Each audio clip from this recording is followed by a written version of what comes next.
Hello guys, welcome back to the channel. तो आज हम करने जा रहे हैं मैक्रो इकोनॉमिक्स के कुछ important topics, that is theories of consumption and theories of investment. So let's start without wasting any time.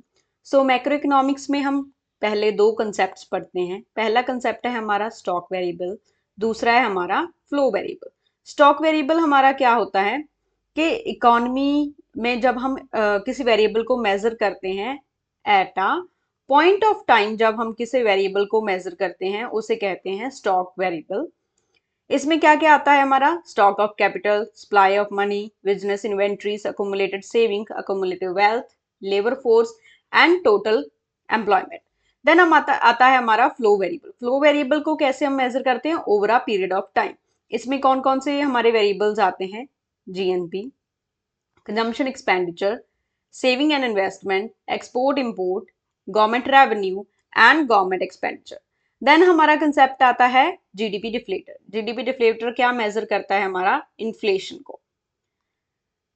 GDP deflator क्या होता है? हमारा nominal GDP divided by the real GDP. तो कार्ल मार्क्स ने हमें क्या टर्म दी है? क्लासिकल इकोनॉमिस्ट की टर्म दी है कि जो इकोनॉमिस्ट एक कॉमन ग्रुप और एक कॉमन थॉट रखते हैं उसको उसने नाम दिया है क्लासिकल इकोनॉमिस्ट, जिनकी कुछ अजम्पशंस हम पढ़ेंगे वो क्या हैं। क्लासिकल्स क्या है? फुल एम्प्लॉयमेंट की बात करते हैं, बेस प्राइस फ्लेक्सिबिलिटी की बात करते हैं, Say's law of market mean supply creates its own demand. इसकी टू इम्प्लीकेशंस की बात करते हैं कि कोई भी इकोनॉमी में ओवर प्रोडक्शन और अंडर प्रोडक्शन नहीं है। सेकंड क्या है कि no unemployment in the economy. तो बेज रेट हमारा कैसे डिटरमाइन होता है? मार्जिनल प्रोडक्ट ऑफ लेबर से। जहां हमारा marginal product of labour equal to wage rate होगा वहां हमारा इक्विलिब्रियम वेज रेट प्रवेल करेगा। Then money as a medium of exchange लिया है उन्होंने। इनविजिबल हैंड हमारा वर्क करता है इकोनॉमी में। देन इकोनॉमी में डिमिनिशिंग प्रोडक्टिविटी ऑफ लेबर होती है। तो क्लासिकल्स के अकॉर्डिंग हमारा जो इक्विलिब्रियम डिटरमाइन होता है उसका डायग्राम क्या है हमारा? ये कि जहां हमारी supply of labour equals to demand of labour होती है वहां हमारा वेज रेट डिटरमाइन होता है। ये हमारा प्रोडक्शन फंक्शन है, मींस लेबर के इंक्रीज होने से हमारी इनकम इंक्रीज हो रही है। जहां पर हमारा वेज रेट डिटरमाइन होगा वहां पर हमारे जहां पर ये कट करेगा उसको आकर वहां हमारा टोटल एम्प्लॉयमेंट होगा लेबर का।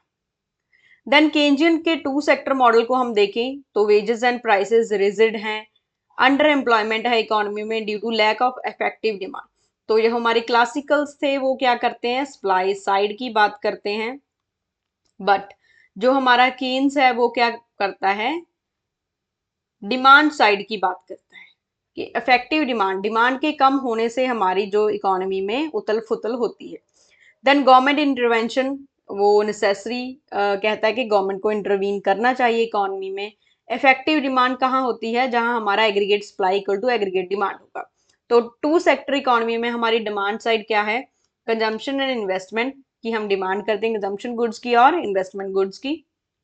तो कंजम्पशन क्या है हमारा? A plus V by V क्या है हमारा? MPC mean change in income, change in consumption due to change in income के चेंज होने से हमारी कंजम्पशन कितनी चेंज हो रही है।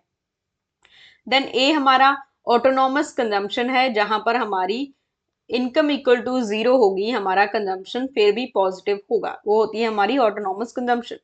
देन इन्वेस्टमेंट को कीन से ऑटोनॉमस कहता है कि एक्सोजीनस फैक्टर्स डिटरमाइन करते हैं। सप्लाई हमारी क्या है कि इनकम, अगर हमारे पास इनकम आ रही है तो उसको हम कंजम्पशन पर और सेविंग पर, दो चीजों पर लगाते हैं। तो इक्विलिब्रियम कहाँ होगा हमारा? A S equal to A D, जहां पर हमारा ए एस हमारी ये लाइन है 45 डिग्री लाइन। देन कंजम्पशन हमारी इंटरसेप्ट के साथ जहां हमारी y इक्वल टू जीरो है वहां पर कंजम्पशन हमारी पॉजिटिव है, इसको क्या कहते हैं हम? Intercept. That is autonomous consumption prevail करती है। इन्वेस्टमेंट हमारी जो है फिक्स्ड है। तो C प्लस आई हमारा कहाँ कट कर रहा है? यहाँ। तो ये हम होगी हमारी इक्विलिब्रियम इनकम। तो इक्विलिब्रियम इनकम कैसे डिटरमाइन होगी इकोनॉमी में और एम्प्लॉयमेंट कैसे डिटरमाइन होगी? That is A S equal to A. Second जो इसका आइडेंटिटी है वो क्या है? Saving equal to investment. अगर हम कंजम्पशन को काट दें इन दो तो सेविंग इक्वल टू इन्वेस्टमेंट होगी, वहां पर भी हमारा इक्विलिब्रियम स्टक करेगा। तो यही पॉइंट क्या है, जो जब हमारा C इक्वल टू वाई है, कंजम्पशन इक्वल टू इनकम है, तो हमारी सेविंग जीरो होगी, तो इसको क्या कहते हैं, break even point, break even point. तो ये कर्व हमारी नेगेटिव से स्टार्ट हो रही है, सेविंग की कर्व, क्योंकि जब हमारी इनकम जीरो होगी, से कंजम्पशन हमारा पॉजिटिव है, तो सेविंग हमारी नेगेटिव में जाएंगी। तो ये था कीन्स का टू सेक्टर मॉडल। इसमें हम मल्टीप्लायर को डिटरमाइन करें। मल्टीप्लायर हमारा क्या है कि change in income due to change in investment, that is multiplier. तो मल्टीप्लायर हमारा क्या होता है, 1/1 minus B, that is 1/1 minus M P C is equal to 1/MP/S। तो ये हमारा इन्वेस्टमेंट मल्टीप्लायर है इन टू सेक्टर मॉडल। तो कीन्स का मल्टीप्लायर किस अजम्पशंस पर डिपेंड करता है, पहला है इंडस्ट्रियल डेवलपमेंट होगी इकोनॉमी में, इनवॉलंटरी अनएम्प्लॉयमेंट है इकोनॉमी में, एक्सेस कैपेसिटी होगी इकोनॉमी में, price elastic of the supply of goods. Then paradox of thrift क्या होता है, एक टर्म आती है, इसमें क्या होता है कि अगर हम ज्यादा सेव करेंगे तो एंड में एंड रिजल्ट उसका कॉन्सिक्वेंसेस क्या होंगे, lower saving and the lower growth rate. तो ज्यादा सेव करने से क्या होगा, lower savings and lower growth rate. Then three sector model आ गया हमारा, जिसमें गवर्नमेंट सेक्टर इंक्लूड होगा। तो गवर्नमेंट क्या लगाती है हमारे पे, टैक्सेस प्लस गवर्नमेंट एक्सपेंडिचर करती है, तो एक्सपेंडिचर हमारा एडी की साइड ऐड हो जाएगा और टैक्सेस हमारा वाई की और एएस की साइड, एग्रीगेट सप्लाई की साइड ऐड हो जाएगा। तो पहला इसमें मल्टीप्लायर का कंसेप्ट आता है लमसम टैक्स। जब हम फिक्स टैक्स लाते हैं, ओनली टैक्सेस लगाते हैं, तो इस टैक्सेस हमारी इनकम पर इफेक्ट करेगी। Y T, Y minus T, that is lump sum taxes. इससे हमारी क्या आती है, डिस्पोजेबल इनकम, कि हमारे पास कितनी इनकम बचती है डिस्पोज करने के लिए, खर्च करने के लिए कितनी इनकम बचती है। तो अगर इसको हम इससे माइनस कर देंगे तो 1/1 माइनस बी, तो मल्टीप्लायर हमारा सेम ही रहता है। देन हमारी transfer payments with lump sum taxes. अब क्या ऐड हो गया, ट्रांसफर पेमेंट्स, तो इसमें भी हमारा मल्टीप्लायर सेम ही रहता है, इन्वेस्टमेंट मल्टीप्लायर सेम रहता है। देन हमारा taxes as a function of income, अगर हमारे टैक्सेस हैं वो भी इनकम का फंक्शंस हैं, कि जैसे जैसे हमारी इनकम चेंज हो रही है तो हमारे टैक्सेस भी चेंज हो रहे हैं। तो इससे क्या होगा हमारा, y minus lump sum tax minus proportional taxes. तो इसमें क्या टर्म ऐड होगी हमारे मल्टीप्लायर में, VT, means MPC and taxes कितने चेंज हो रहे हैं, प्रोपोर्शनल कितने हैं हमारे टैक्सेस। तो ये मल्टीप्लायर हमारा होगा विद प्रोपोर्शनल टैक्सेस। देन आगे हमारे फिस्कल मल्टीप्लायर। फिस्कल मल्टीप्लायर्स में टैक्स मल्टीप्लायर है एक एक्सपेंडिचर मल्टीप्लायर है। पहले हम एक्सपेंडिचर मल्टीप्लायर कर देखेंगे कि इनकम में कितना चेंज आ रहा है गवर्नमेंट के एक्सपेंडिचर्स के चेंज होने से। तो ये हमारा मल्टीप्लायर सेम रहता है 1/1 minus V. Then transfer payment से भी हमारा मल्टीप्लायर सेम रहता है, दैट इज गवर्नमेंट मल्टीप्लायर क्या है, गवर्नमेंट एक्सपेंडिचर मल्टीप्लायर हमारा क्या है, 1/1 माइनस बी। देन नेक्स्ट आ जाता है हमारा टैक्स मल्टीप्लायर। टैक्सेस में lump sum tax and proportional taxes होते हैं। लमसम टैक्स के केस में देखें तो हमारा मल्टीप्लायर क्या आता है, -v/1 माइनस बी। तो टैक्सेस मल्टीप्लायर हमारा नेगेटिव होगा, क्योंकि इक्विलिब्रियम इनकम पर ये नेगेटिव इफेक्ट डालेगा। देन आ गया हमारा balance budget multiplier. Balance budget multiplier क्या होता है कि जब हमारा गवर्नमेंट का एक्सपेंडिचर इक्वल टू टैक्सेस होता है इक्वल टू इनकम होता है, कि जितना चेंज गवर्नमेंट एक्सपेंडिचर में आएगा उतना ही चेंज हमारे इनकम में आएगा, वो होता है हमारा बैलेंस बजट मल्टीप्लायर। तो बैलेंस बजट मल्टीप्लायर में हमारे दो आ गए, एक हो गया हमारा टैक्स मल्टीप्लायर, दूसरा है हमारा गवर्नमेंट का एक्सपेंडिचर मल्टीप्लायर। तो ये हमारा गवर्नमेंट का एक्सपेंडिचर मल्टीप्लायर, ये टैक्स मल्टीप्लायर। तो बैलेंस बजट हमेशा क्या होता है, यूनिटी के इक्वल होता है। ये क्या है, बैलेंस बजट थ्योरम है। ये क्या बताती है कि balance budget multiplier is always equal to unity. It means change in income is always equal to government expenditure. Then fourth sector model में हमारा एक्सपोर्ट एंड इंपोर्ट ऐड हो जाएंगे। इंपोर्ट है जो हमारा, इंपोर्ट्स हैं जो हमारी, वो फंक्शन क्या है, इनकम का फंक्शंस हैं, कि जैसे जैसे हमारी इनकम चेंज होगी हमारे इंपोर्ट्स भी चेंज हो रहे हैं, इंक्रीज हो रहे हैं। देन इसमें क्या मल्टीप्लायर में क्या डिफरेंस आएगा कि हमारा जो इनकम है वो किस पर डिपेंड करता है, 1/MPS plus MPM, that is marginal propensity to import and marginal propensity to save. अगर हमारा MPC marginal propensity to consume is greater than marginal propensity to import, तो हमारा मल्टीप्लायर क्या होगा, greater than 1, that is higher the multiplier. अगर हमारा equal to M होगा तो क्या होगा, मल्टीप्लायर फॉरेन ट्रेड मल्टीप्लायर हमारा इक्वल टू यूनिटी होगा। देन आगे हमारा प्रोपोर्शनल टैक्सेस के क्या डिफरेंस आएगा, हमारी ये टर्म जो 1 - t है वो ऐड हो जाएगी हमारे मल्टीप्लायर में। देन आगे हमारी theories of consumption. Theories of consumption में क्या होता है, एब्सोल्यूट इनकम हाइपोथेसिस पहली थ्योरी है जो कीन्स ने दी है। देन रिलेटिव इनकम हाइपोथेसिस ड्यूजनबेरी ने दी है। लाइफ साइकिल हाइपोथेसिस मोदिग्लानी ने दी है। Then permanent income hypothesis Milton Friedman ने दी है। कीन्स की थ्योरी ऑफ इनकम क्या कहती है कि करंट कंजम्पशन हमारी करंट एब्सोल्यूट इनकम पर डिपेंड करती है। MPC है हमारी 0 to 1 के बीच लाई करती है। Change in consumption and change in due to change in income is less than unity, इसको कहते हैं psychological law of consumption. Consumption function है जो हमारा वो इनकम के इक्वल होता है, इनकम का फंक्शन है, दैट इज करंट इनकम का फंक्शन है, जो कि चेंज हमेशा हमारा MPC है जो हमारी पॉजिटिव रहती है। शॉर्ट रन की थ्योरी है जो MPC डिक्लाइन करती है as y rises. y is equal to 0, क्यों 0 है, c इज पॉजिटिव, तो अगर y हमारी 0 होगी तो c हमारी पॉजिटिव होगी, कुछ हम कंज्यूम कर रहे होंगे। Then c is equal to y, जब हमारी कंजम्पशन इक्वल टू इनकम होगी तो हमारी सेविंग्स 0 होगी, तो उसको ब्रेक इवन पॉइंट कहते हैं। देन है हमारा relative income hypothesis. Relative income hypothesis क्या कहता है, consumption is a function of relative income, कि कंजम्पशन हमारा रिलेटिव इनकम का फंक्शन है। इसने दो इफेक्ट दिए, पहला है डिमॉन्स्ट्रेशन इफेक्ट, दूसरा है रेचेट इफेक्ट। डिमॉन्स्ट्रेशन इफेक्ट हमारा क्या है कि low income people living with the high income people spend more, कि अगर किसी की इनकम कम है बट वो ऐसी सोसाइटी में रहता है कि जो रिच क्लास है तो उसकी automatically consumption high, that is demonstration effect. Ratchet effect क्या है कि अगर उसकी इनकम डिक्लाइन कर रही है बट वो अपनी कंजम्पशन पर रिजिड रहेगा, उसकी कंजम्पशन उतनी डिक्लाइन नहीं करेगी। क्यों नहीं करेगी, क्योंकि डेमोन्स्ट्रेशन इफेक्ट होता है, उसको उस सोसाइटी में रहना है, तो इसको कहते हैं रेचेट इफेक्ट। इसमें क्या होता है कि APC हमारी C अपॉन वाई राइज करती है और MPC हमारी change in C upon change in Y fall करती है। Then Friedman's theory of consumption. Friedman's theory of consumption को परमानेंट इनकम हाइपोथेसिस भी कहा जाता है।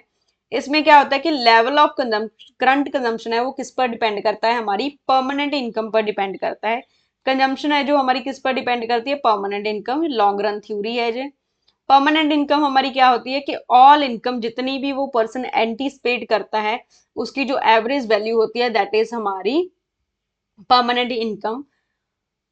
परमानेंट इनकम में all human and non human wealth आती है। फ्रीडमैन की लॉन्ग रन की जो कंजम्पशन फंक्शन है वो उसका 0 इंटरसेप्ट होता है, मींस वो ओरिजिन से स्टार्ट होती है हमारी कंजम्पशन लॉन्ग रन में। देन लाइफ साइकिल हाइपोथेसिस हमारा किसने दिया है, मोदिग्लानी ने दिया है।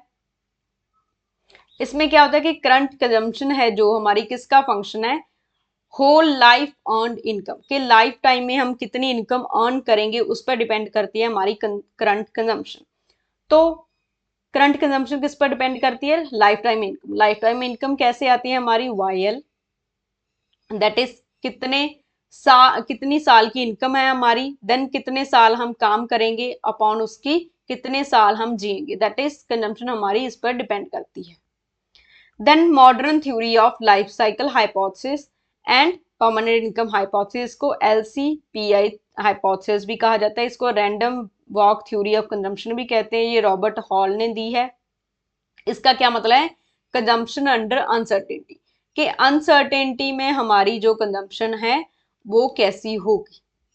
देन मनी इल्यूजन का कंसेप्ट है एक, उसमें क्या होता है कि अगर आपकी वेजेस राइज कर रहे हैं और इनकम राइज कर रही है तो आपको लग रहा है कि आप रिच हो रहे हैं, बट अगर आपके प्राइसेस भी राइज कर रहे हैं गुड्स के, इससे आपकी जो रियल इनकम है वो फॉल कर रही होगी, तो आपको इल्यूजन है कि आप रिच हो रहे हो।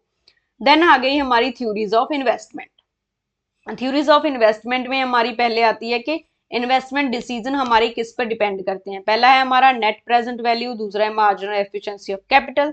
देन हमारा marginal efficiency of capital and marginal efficiency of investment में क्या डिफरेंस है, theory of capital accumulation, income and investment की थ्योरी है acceleration theory, then user cost of capital की theory, then Tobin's Q theory of investment.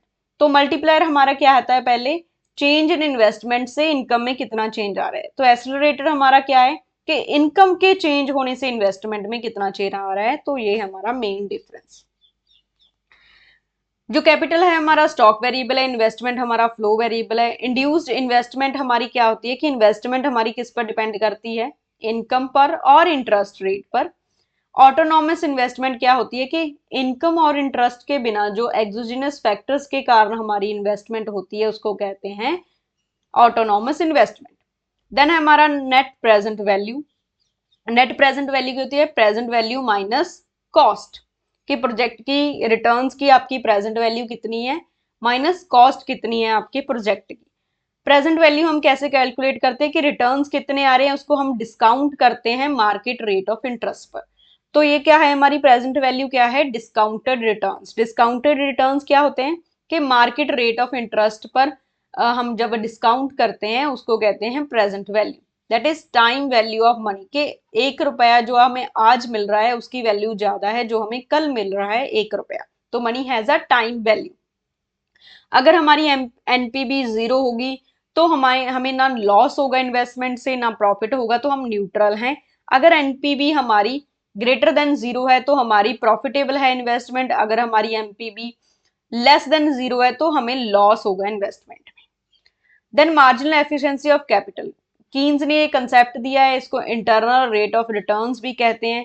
ये rate क्या है कि rate at which the discounted present value, की हमारी प्रेजेंट वैल्यू है जी इक्वल हो जाती है कॉस्ट ऑफ इन्वेस्टमेंट्स के, उसको कहते हैं मार्जिनल एफिशिएंसी ऑफ कैपिटल और इंटरनल रेट ऑफ रिटर्न। और अगर हमारी मार्केट रेट ऑफ इंटरेस्ट से हमारी MEC that is marginal efficiency of capital greater than है, इसको हम लॉस कहते हैं इकोनॉमी में, कि हमें लॉस होगा इन्वेस्टमेंट पर, क्योंकि हम हाई रेट पर जो लोन लेंगे फिर इन्वेस्ट करेंगे बट उससे हमें रिटर्न्स तो बहुत कम हो रहे हैं तो हमें लॉस होगा। अगर market rate of interest equal to R है तो हम न्यूट्रल है, ना हमें लॉस होगा ना हमें प्रॉफिट होगा। अगर हमारा रिटर्न है जो वो ग्रेटर है मार्केट रेट ऑफ इंटरेस्ट से तो हमें प्रॉफिटेबल होगी investment. Marginal efficiency of capital है हमारी इन्वेस्टमेंट की डिमांड कर्व है वो इंडिविजुअल फर्म के लिए, इंडिविजुअल फर्म के लिए इन्वेस्टमेंट की डिमांड कर्व क्या है MEC। तो MEI क्या है, मार्जिनल एफिशिएंसी ऑफ इन्वेस्टमेंट क्या है कि MEC तो हमारे सिंगल फर्म की डिमांड कर्व है, MEI हमारी ऑल फर्म्स की डिमांड कर्व है इन्वेस्टमेंट की।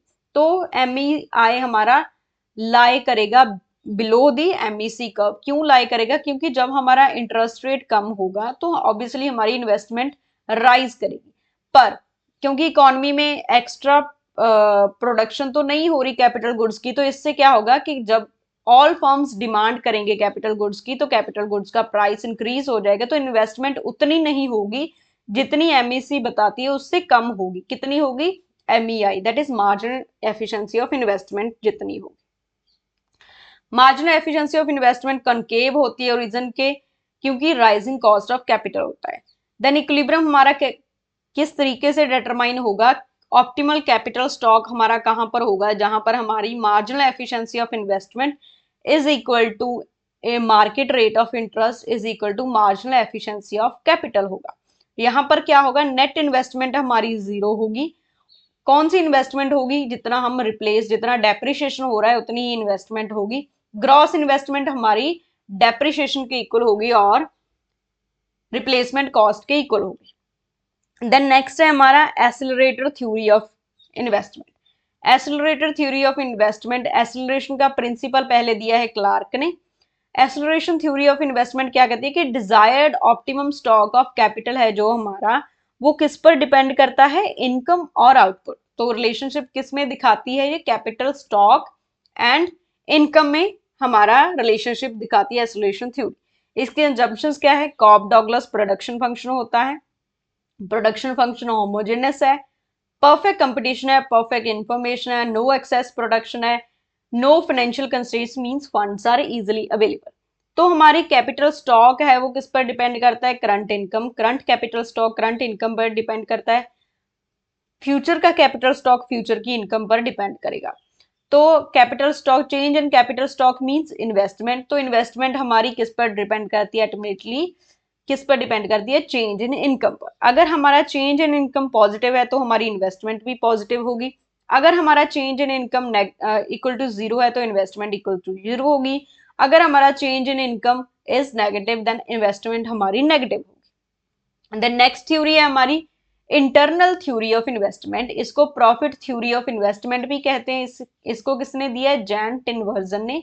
इंटरनल थ्योरी ऑफ इन्वेस्टमेंट क्या है? इंटरनल सोर्स क्या है आपका इन्वेस्टमेंट का? इंटरनल सोर्स क्या है आपके इन्वेस्टमेंट का? प्रॉफिट। जब प्रॉफिट और इन्वेस्टमेंट में क्या रिलेशन है, ये बताती है हमारी इंटरनल थ्योरी ऑफ इन्वेस्टमेंट। अगर आपके एक्चुअल प्रॉफिट, अब प्रॉफिट्स हाई हैं, तो आप फ्यूचर में भी एक्सपेक्ट करोगे कि आपके प्रॉफिट्स हाई होंगे। इससे क्या होगा? आपकी एक्सपेक्टेशन हाई होने की वजह से इन्वेस्टमेंट हाई जाएगी। तो प्रॉफिट्स एंड इन्वेस्टमेंट में जो थ्योरी रिलेशन बताती है उसको कहते हैं theory of internal theory of investment. Then next theory है हमारी न्यू क्लासिकल की theory of investment, that is modern approach. इसमें डिजायर्ड स्टॉक ऑफ कैपिटल हमारा किस पर डिपेंड करता है? Rental cost of invest capital पर। रेंटल कॉस्ट ऑफ कैपिटल हमारी किस पर डिपेंड करती है? मार्केट रेट ऑफ इंटरेस्ट के रेंट, किस रेंट पर, किस रेट पर आप ले रहे हो कैपिटल को, रेंट पर, लीज पर, उधार पर ले रहे हो आप जो कैपिटल को, वो आय पर ले रहे हो। Then real rate of interest के उस पर इन्फ्लेशन रेट कितना चल रहा है, वो रियल रेट ऑफ इंटरेस्ट होगा। देन डेप्रिसिएशन कितना हो रहा है उस पर, that is rental cost of capital. Optimum level of stock कहां पर होगा? जहां पर आप हमारी marginal productivity of capital is equal to rental cost of capital होगी। तो इस थ्योरी के अकॉर्डिंग, हमारी न्यू क्लासिकल थ्योरी के अकॉर्डिंग, जो डिजायर्ड स्टॉक ऑफ कैपिटल है वो किस पर डिपेंड करता है? Rental cost of capital and income पर। Then Tobin's Q theory of investment क्या कहती है कि स्टॉक मार्केट एंड इन्वेस्टमेंट में क्या रिलेशन है? Relationship between the share price of business firm and investment, के शेयर का कितना प्राइस है, एक फर्म की शेयर का कितना प्राइस है और उसका रिलेशन क्या है इन्वेस्टमेंट के साथ। इन्वेस्टमेंट डिसीजंस किस पर डिपेंड करते हैं? Ratio of market value of installed capital, market value of installed capital to the replacement cost of capital. तो क्यू क्या है? Ratio of market value of installed capital divided by replacement cost of installed capital. अगर हमारी Q less than 1 है तो हम investment नहीं करेंगे, अगर हमारी क्यू ग्रेटर देन 1 है तो हम इन्वेस्टमेंट करेंगे। So that's all for today. If you like the video, please subscribe to my YouTube channel.